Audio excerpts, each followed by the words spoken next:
ये कहानी जे बहादुर की जिंदगी से जुड़ी एक सच्ची दास्तान है। वह दुनिया का पहला ऐसा रिपोर्टर था जो जान हथेली पर रखकर सोमालिया पहुंचा, एक ऐसी जगह जहां हर मोड़ पर मौत का खतरा था। शुरुआत में उसका मकसद सिर्फ वहां के पायरेट्स की जिंदगी को समझना था, उनकी कहानियों को दुनिया के सामने लाना। लेकिन जैसे ही वह वहां के आम लोगों की रोजमर्रा की जिंदगी देखता है, भूख, डर और मजबूरी को करीब से महसूस करता है, उसका नजरिया पूरी तरह बदल जाता है। उसे एहसास होता है कि असली कहानी पायरेट्स नहीं बल्कि वो हालात हैं जो इंसान को पायरेट बनने पर मजबूर कर देते हैं। Film the pirates of Somalia की शुरुआत हमें जे बहादुर से मिलवाती है, एक जुनूनी और जिद्दी लड़का जो मैगजीन के लिए लिखता है और खुद को एक जर्नलिस्ट मानता है। उसने यूनिवर्सिटी ऑफ टोरंटो से ग्रेजुएशन की है और उसका सपना है कि एक दिन वह बड़ा रिपोर्टर बनेगा, ऐसा रिपोर्टर जिसकी कहानियां लोगों को झकझोर दें। जे हमेशा ऐसे टॉपिक्स चुनता है जिनके बारे में आम लोग बहुत कम जानते हैं, लेकिन यही बात उसकी परेशानी भी बन जाती है। मैगजीन वाले उसके आर्टिकल्स को बार बार रिजेक्ट कर देते हैं। हर रिजेक्शन उसे तोड़ता जरूर है, लेकिन अंदर ही अंदर उसका यकीन और मजबूत हो जाता है कि एक दिन वह कुछ ऐसा करेगा जिसे दुनिया नजरअंदाज नहीं कर पाएगी। एक ठंडी रात जब उसके घर के बाहर बर्फ जमी होती है, उसका पैर फिसल जाता है और उसकी गर्दन में तेज मोच आ जाती है। मजबूरी में वह अस्पताल पहुंचता है। वहां अपनी बारी का इंतजार करते हुए वह चुपचाप बैठा होता है कि तभी पास बैठे एक आदमी की उससे हल्की सी बातचीत हो जाती है। जे ज्यादा बात करने के मूड में नहीं होता,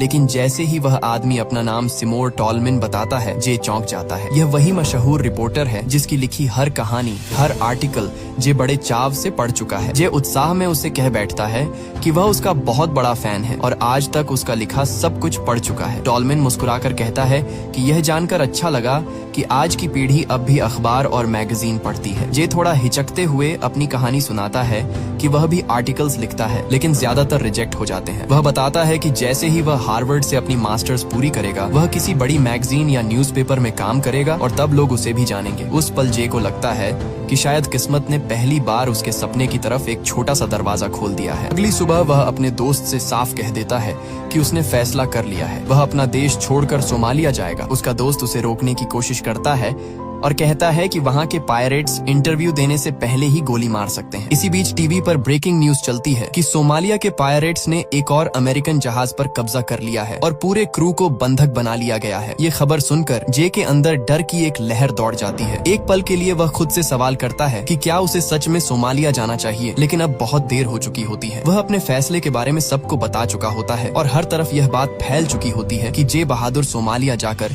एक किताब लिखने वाला है। कुछ दिनों बाद अचानक उसे सोमालिया से कॉल आती है। सामने वाला खुद को एक रिपोर्टर बताता है और कहता है कि उसके पिता वहाँ के प्रेसिडेंट हैं। वह जे से कहता है कि उसने सुना है कि वह सोमालिया पर एक किताब लिखना चाहता है ताकि दुनिया को यहाँ की सच्चाई पता चल सके। वह उसका खुले दिल से स्वागत करता है और भरोसा दिलाता है कि अगर वह सोमालिया आता है तो रहने, खाने पीने और काम से जुड़ी हर चीज का इंतजाम वही करेगा। उस कॉल के साथ ही जे की जिंदगी एक ऐसे मोड़ पर पहुंच जाती है जहाँ से वापसी आसान नहीं होती। अब जे बहादुर फिर से टॉलमिन के पास पहुँचता है और उसे पूरी बात बताता है कि सोमालिया के प्रेसिडेंट के बेटे ने खुद कॉल करके उसे इनवाइट किया है ताकि वह वहां जाकर दुनिया को सच्चाई बता सके। टॉलमिन ध्यान से उसकी बात सुनता है और फिर गंभीर होकर कहता है कि अगर तुम सच में सोमालिया जा रहे हो तो वहाँ सिर्फ घूमकर या देखकर काम नहीं चलेगा। तुम्हें वहाँ वक्त बिताना होगा, लोगों के बीच रहना होगा, उनसे बात करनी होगी और यह तब तक मुमकिन नहीं है जब तक तुम उनकी भाषा नहीं सीखते। भाषा ही वह रास्ता है जिससे तुम उनके दिल तक पहुँच पाओगे। यहीं से जे बहादुर की असली तैयारी शुरू होती है। वह सोमालिया की भाषा सीखने लगता है, शब्दों के साथ साथ उनके मतलब और भावनाएं भी समझने की कोशिश करता है। इसके बाद सबसे मुश्किल काम आता है, अपने पेरेंट्स से इजाजत लेना। वह उनसे खुलकर बात करता है, अपने सपने और अपने खतरे दोनों बताता है। थोड़ी चिंता और डर के बावजूद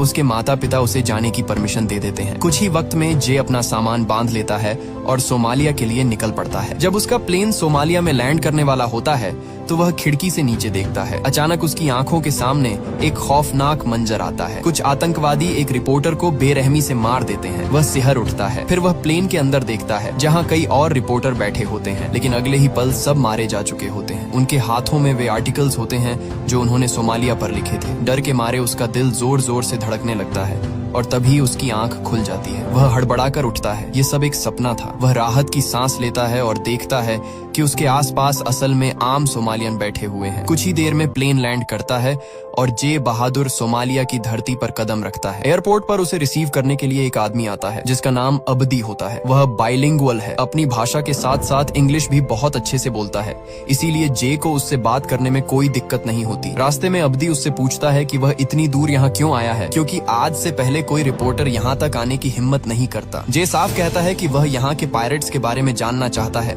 और दुनिया को बताना चाहता है कि वे असल में क्या सोचते हैं। यह सुनकर अब्दी उसे तुरंत टोकता है और कहता है कि उन्हें कभी पायरेट्स मत कहना, वे खुद को पायरेट्स नहीं बल्कि मसीहा मानते हैं। कुछ आगे जाते ही पुलिस उनकी गाड़ी को रुकवा लेती है और सबको बाहर उतरना पड़ता है। जे वहाँ का माहौल देखकर हैरान रह जाता है। आम लोग खुलेआम नशीली चीजों का इस्तेमाल कर रहे होते हैं, उन्हें रोकने वाला कोई नहीं है। यहाँ तक कि कानून की रखवाली करने वाले पुलिस वाले खुद वही नशीली चीजें खरीद रहे होते हैं। एक पुलिस ऑफिसर मजाक में जे से कहता है कि उसे भी यह ट्राई करना चाहिए। जे पहले मना कर देता है, लेकिन फिर उसे एहसास होता है कि अगर उसे यहाँ की असली सच्चाई समझनी है तो उसे लोगों से दूरी नहीं बनानी चाहिए। वह खुद को रोकता नहीं और वही करता है जो बाकी लोग कर रहे होते हैं। इसके बाद वे प्रेसिडेंट के बेटे के घर पहुँचते हैं। वह जे को देखकर बहुत खुश होता है। शुरुआत में जे को लगता है कि शायद वह भी पायरेट्स से मिला हुआ है और उनका साथ देता होगा, लेकिन सच्चाई इससे बिल्कुल उलट निकलती है। वह पायरेट्स को गालियां देता है और कहता है कि उन्हीं की वजह से उसका देश बदनाम हो चुका है। वह कहता है कि अगर पायरेट्स न होते तो लोग सोमालिया आने से नहीं डरते। वह बताता है कि पायरेट्स का एक लीडर है जिसका नाम बोया है। अगर किसी तरह उस लीडर को खत्म कर दिया जाए तो बाकी सब अपने आप सरेंडर कर देंगे,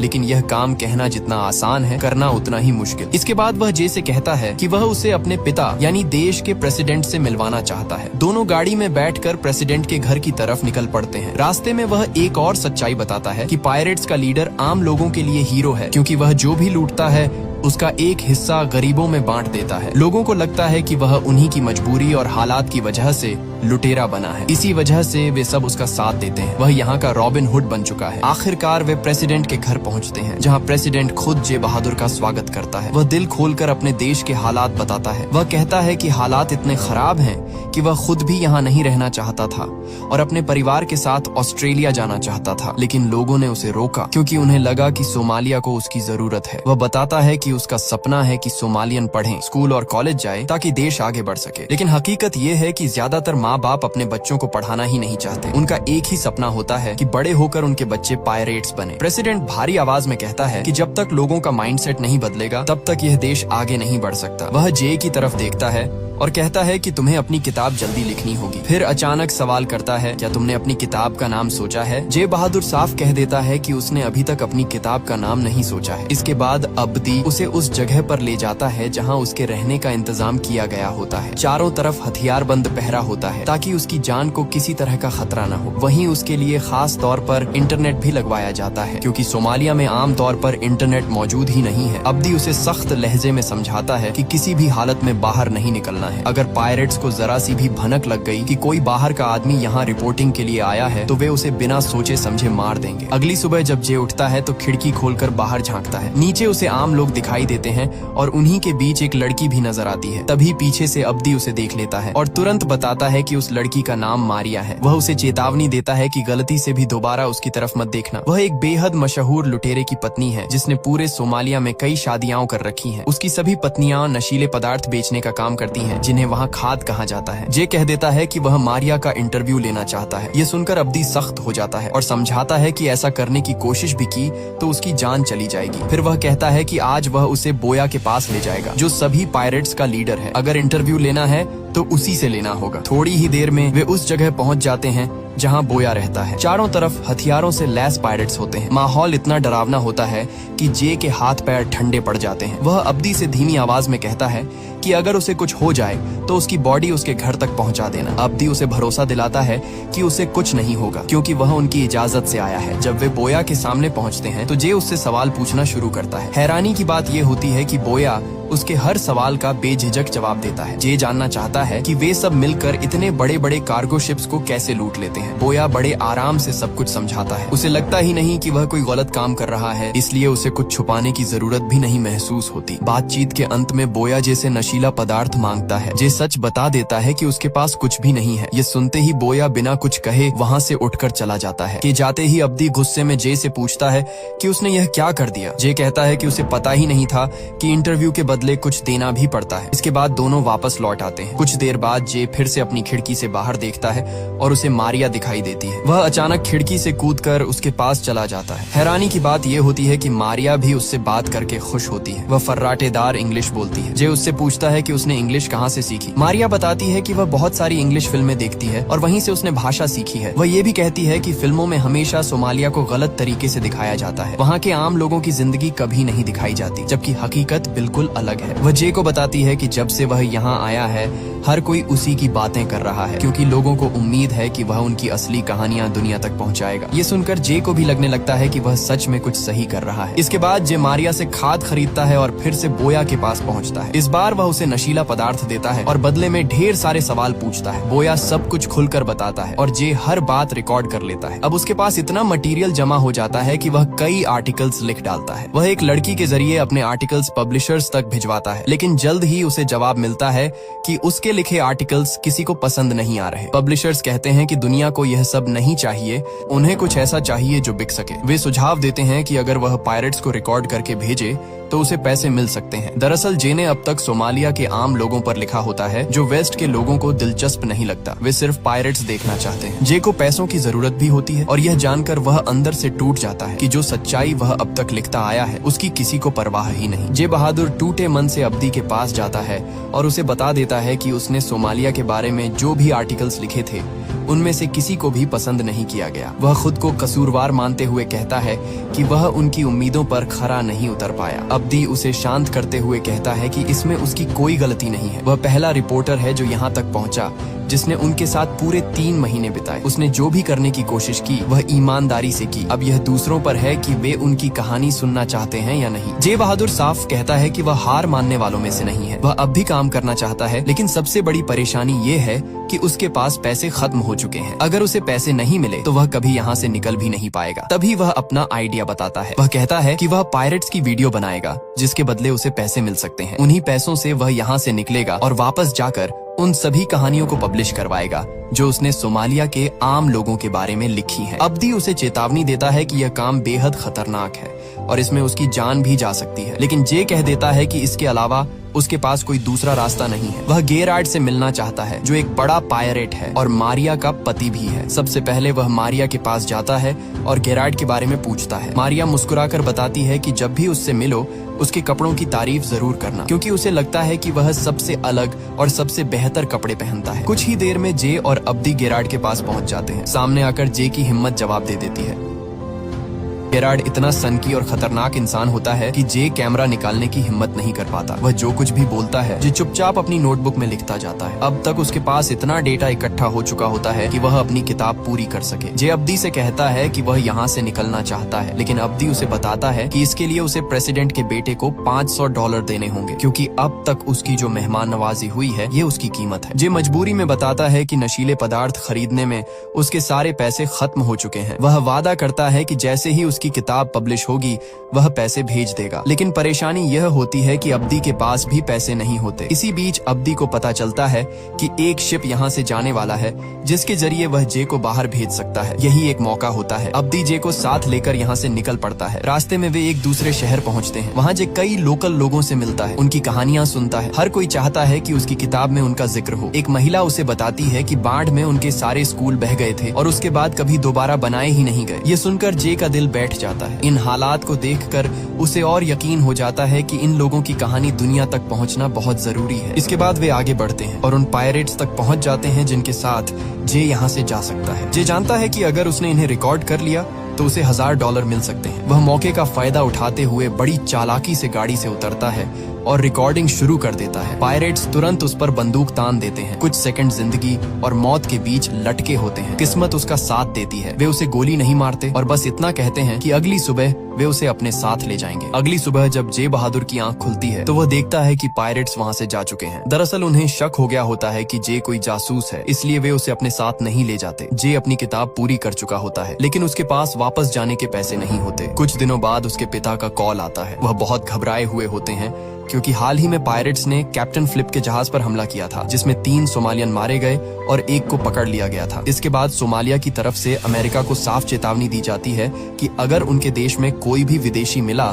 तो उसे मार दिया जाएगा। ऐसे में जे की जान को सीधा खतरा हो जाता है और अब्दी किसी भी कीमत पर उसे उसके देश वापस भेजना चाहता है। इसी बीच जे के परिवार ने उसके अकाउंट में पैसे डाल दिए होते हैं। जाने से पहले जे एक आखिरी कोशिश करना चाहता है। वह कहता है कि वह लीडर का एक बार फिर इंटरव्यू लेना चाहता है, क्योंकि उसे लगता है कि कैप्टन फ्लिप के जहाज पर हमला उसी के लोगों ने किया था। वे लीडर तक पहुंचते हैं। वह एक बार फिर इंटरव्यू देता है, लेकिन साफ कह देता है कि उस हमले में उसके लोग शामिल नहीं थे। वह जे से कहता है कि अगर उसे सच्चाई जाननी है तो उसे मरिया से बात करनी होगी, क्योंकि वही इस बारे में सब कुछ जानती है। जे मरिया से मिलने के लिए बाजार जाता है, लेकिन वहाँ वह उसे नहीं मिलती। कुछ लोग जे को पहचान लेते हैं कि वह यहाँ का नहीं है। वे उसका पीछा करने लगते हैं। किसी तरह जान बचाकर जे भागता हुआ अपने कमरे तक पहुँचता है। वहाँ मरिया पहले से उसका इंतजार कर रही होती है। वह उसे बताती है कि कैप्टन फ्लिप के जहाज पर हमला उसी के पति ने किया था। वह उसे चेतावनी देती है कि उसकी जान खतरे में है और उसे जितनी जल्दी हो सके यहाँ से निकल जाना चाहिए। यह कहकर मरिया चली जाती है और जे उसे खिड़की से जाते हुए देखता रह जाता है। अब जे को पता चल जाता है कि मरिया के पति ने कुछ अमेरिकन को मार दिया है, लेकिन अब उसके पास रुकने का कोई कारण नहीं बचता। उसकी किताब पूरी हो चुकी होती है। जाने से पहले वह अब्दी और उन सभी लोगों का शुक्रिया अदा करता है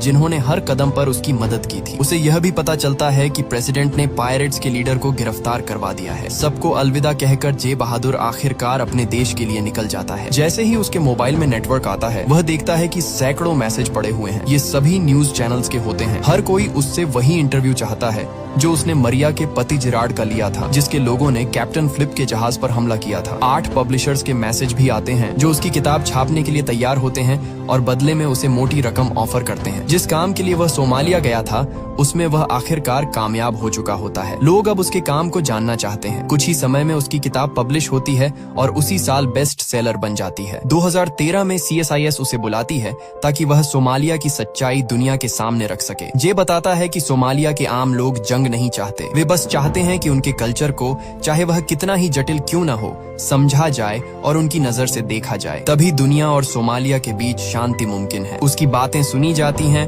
और उसी साल अमेरिका की तरफ से सोमालिया को शांति का प्रस्ताव दिया जाता है। 20 सालों में पहली बार ऐसा होता है कि सोमालिया की सरकार और US गवर्नमेंट के बीच समझौता होता है। यह सब जे बहादुर की वजह से मुमकिन हो पाता है। उसने अपनी जिंदगी को दांव पर लगाकर सच को सामने रखा और उसी का नतीजा था कि आज पूरी दुनिया उसे जानती है। एक आम